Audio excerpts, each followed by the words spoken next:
Bem-vindo a este vídeo intrigante, onde vamos revelar uma descoberta surpreendente. O Jardim do Éden, o famoso paraíso mencionado na Bíblia, tem sido visto como um lugar mítico. Mas e se dissermos que ele pode ser mais do que apenas uma história? Recentemente, uma descoberta impressionante foi feita, que pode mudar nossa compreensão sobre a história e a religião para sempre. Neste vídeo, vamos explorar a história fascinante por trás dessa descoberta e as evidências que a apoiam.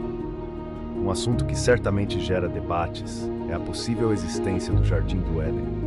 Para muitos religiosos, isso é uma certeza, mas mesmo aqueles que não acreditam no Deus cristão podem considerar que houve um local que inspirou essas histórias bíblicas. Cientistas têm analisado textos antigos em busca de pistas que possam ajudar a localizar o jardim. Recentemente, estudos em arqueologia, sensoriamento remoto e genética forneceram fortes indícios de onde ele pode estar.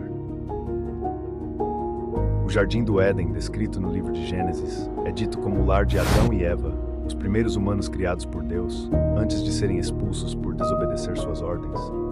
Também é chamado de Jardim de Deus e Jardim de Yahweh, em Gênesis e Ezequiel.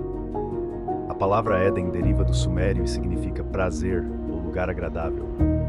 Segundo a Bíblia, rios fluíam do Éden para o leste de Israel, alcançando diversas regiões do mundo. Registros sumérios sugerem que a ideia de um paraíso terreno era comum na mitologia do Antigo Oriente Médio.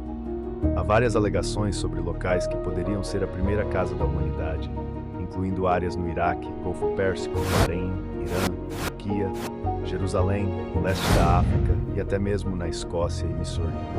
Apesar dessas alegações, faltam evidências concretas que sustentam essas teorias, levando muitos a questionar se o Jardim do Éden realmente existiu. Contudo, há teorias convincentes que usam pistas bíblicas para tentar identificar sua localização. Atualmente, há esforços para restaurar os pântanos, que foram reconhecidos como Patrimônio Mundial pela Unesco em 2016, devido à sua rica biodiversidade e história, que remonta ao Jardim do Éden. Os pântanos também representam uma área de resistência e rejeição à autoridade na história do Iraque. Algumas das obstruções que impediam a água de entrar na região estão sendo removidas. O objetivo é reverter os efeitos de uma série de represas construídas pela Turquia e pela Síria, que canalizavam as águas dos grandes rios Tigre e Eufrates. Embora a água tenha começado a fluir novamente pelos pântanos, seu volume ainda está longe do que era antes. Infelizmente, a área que estava se recuperando das ações destrutivas de Hussein enfrenta agora uma nova ameaça. Os pântanos, que estavam se revitalizando com a ajuda da ONU, agora são apenas vastas extensões de terra rachada. O suposto local do Éden está enfrentando graves secas, que têm devastado grandes partes do Iraque e países vizinhos nos últimos anos, afetando o sul do Iraque e milhares de moradores conhecidos como árabes do pântano. Amplas áreas das antigas exuberantes charnecas de Hawizah estão cercadas por leitos de riachos secos e sua vegetação está murchando. O lago Al-Naz foi reduzido a poças lamacentas, em meio a um terreno predominantemente seco. As partes turísticas dos pântanos estão enfrentando o mesmo destino. Um morador de uma vila próxima a Hawizah mencionou que os pântanos eram sua fonte de sustento, onde costumavam pescar. No entanto, especialistas alertam que práticas ilegais, como o uso indiscriminado de produtos químicos e choques elétricos na pesca, estão contribuindo para a destruição do que restou dos pântanos do Iraque. Essas práticas estão matando animais, contaminando a água, colocando em risco a saúde humana e dificultando a restauração dessa importante área úmida. O governo iraquiano afirma que todos os problemas do passado serão superados, que o suposto lar do Jardim do Éden e a antiga Babilônia se tornarão um destino turístico. A busca pelo Jardim do Éden não é apenas uma investigação arqueológica, ela provoca questões profundas sobre o meio ambiente, a cultura e a espiritualidade.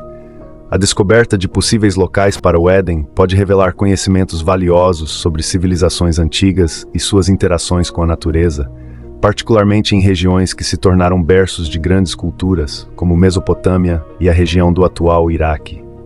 À medida que exploramos essas origens, também somos confrontados com uma realidade alarmante. O que esses primeiros países e civilizações conquistaram está ameaçado. O conceito de que o fim está próximo ganha relevância à medida que observamos os efeitos devastadores da mudança climática, a perda de biodiversidade e a degradação dos ecossistemas. A sabedoria ancestral que poderia nos guiar em direção a um futuro sustentável corre o risco de ser perdida. Assim como a própria noção de um Éden perdido, essa conexão entre o passado e o presente nos desafia a refletir sobre a maneira como tratamos nosso planeta. As civilizações que um dia prosperaram no que poderia ter sido o Éden nos deixaram legados que incluem conhecimentos sobre agricultura, cuidado com a terra e harmonia com a natureza. Entretanto, a pressa da modernidade e a exploração desenfreada dos recursos naturais podem nos levar a um fim catastrófico. Em um mundo onde a evidência aponta para a possibilidade de colapsos ecológicos, a ideia de um retorno ao Éden se torna um imperativo moral. Podemos aprender com as falhas e sucessos das nossas civilizações ancestrais, que viveram em um equilíbrio delicado com o seu ambiente. Se não formos cuidadosos, o fim que se aproxima pode não ser apenas um evento isolado, mas o resultado de séculos de descuido e exploração. A redescoberta do Jardim do Éden não é apenas uma busca por um espaço físico, é uma convocação para repensar nossos valores e ações. Devemos encarar a realidade de que o que está em jogo é muito mais do que uma história antiga, é a própria continuidade da vida na Terra. A urgência em agir se torna cada vez mais clara. Cada descoberta arqueológica deve nos inspirar a lutar por um futuro onde a natureza e a humanidade possam coexistir em harmonia. Assim, a ideia de que o fim está próximo pode servir como chamado à ação, nos incentivando a proteger o que resta do nosso mundo natural. Com o conhecimento das civilizações que nos precederam, temos a oportunidade de moldar um novo caminho, onde a sabedoria do passado ilumina as soluções do futuro. É nesse cruzamento entre história e responsabilidade que podemos encontrar não apenas a esperança de um novo Éden, mas também a promessa de um futuro mais sustentável para todos. Vamos refletir sobre o significado da busca pelo Jardim do Éden. Essa jornada não é apenas sobre encontrar um lugar, mas sobre entender nossa conexão com a natureza e as lições das civilizações antigas. Estamos diante de grandes desafios, como a crise ambiental e as mudanças climáticas, que ameaçam o equilíbrio que essas culturas nos ensinaram. É crucial que aprendamos com seus legados, para que possamos construir um futuro sustentável. O conceito de retorno ao Éden nos convoca a agir. Devemos valorizar e preservar o que resta do nosso meio ambiente, reavaliando nossas práticas diárias. Cada um de nós pode contribuir para essa mudança. Assim, ao nos inspirarmos nas sabedorias do passado, podemos trabalhar juntos para criar um mundo onde a humanidade e a natureza coexistam em harmonia. A esperança de um futuro melhor depende de nossas escolhas no presente. Agradecemos por nos acompanhar nessa jornada de reflexão.